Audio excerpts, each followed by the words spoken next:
দীৰ্ঘদিনীয়া বঞ্চনাৰ প্ৰতিবাদত কৰ্মবিৰতি পালন কৰিব স্বাস্থ্যকৰ্মীয়ে সমাগত 4 আৰু 5 মাৰ্চ তাৰিখে অচল হৈ পৰিব ৰাজ্যৰ চিকিৎসালয়সমূহ ৰাজ্য চৰকাৰে প্ৰতিশ্ৰুতি পূৰণ নকৰাৰ বিৰুদ্ধে ৰাষ্ট্ৰীয় স্বাস্থ্য মিছনৰ অধীনৰ প্ৰায় 25,000ৰো অধিক চিকিৎসক তথা স্বাস্থ্যকৰ্মীয়ে পালন কৰিব কৰ্মবিৰতি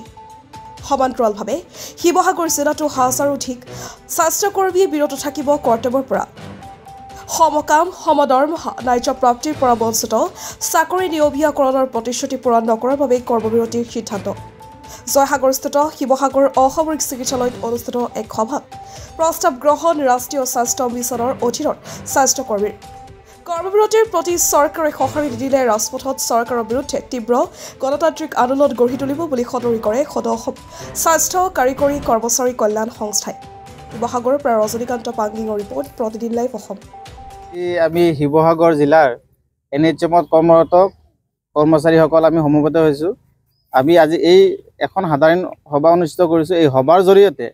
আমাৰ দীৰ্ঘদিনীয়া সমস্যাসমূহ চৰকাৰক অৱগত কৰিব বিচাৰিছোঁ লগতে অহা 4 মাৰ্চৰ পৰা 6 মাৰ্চলৈকে আমি সম্পূৰ্ণ কৰ্মবিৰতি ঘোষণা কৰিছোঁ কাৰণ আমি দীৰ্ঘদিনীয়া দাবীসমূহ আমাৰ ওপৰৰ মানে বিষয়ববীয়া দ্বাৰাই চৰকাৰক বাৰম্বাৰ জনাইছোঁ কিন্তু আমাক কোনো গুৰুত্ব দিয়া হোৱা নাই কি দাবী আছে আপোনালোকৰ আমাৰ দাবীসমূহ হ'ল যে বিশেষ নিযুক্তি প্ৰক্ৰিয়াৰ জৰিয়তে NHMত কৰ্মৰত কৰ্মচাৰীসকলক নিয়মীয়াকৰণ কৰিব লাগে আৰু চাকৰি নিয়মীয়াকৰণ নোহোৱালৈকে 7 পে স্কেলৰ আমাক দৰমহা দিব লাগে লগতে যিখিনি চৰকাৰী অন্যান্য সা সুবিধা আছে সেইখিনি প্ৰদান কৰিব লাগে আৰু সমকামৰ সমদৰমহা লাগে আৰু মহামান্য উচ্চ ন্যায়ালয় উচ্চতম ন্যায়ালয় আৰু উচ্চ ন্যায়ালয়ৰ পৰা আমাৰ এখন ভাৰ্ডিক আছিলে যে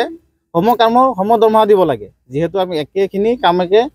আমাৰ ৰেগুলাৰখিনিও একেখিনি কামে কৰে আমি NHMত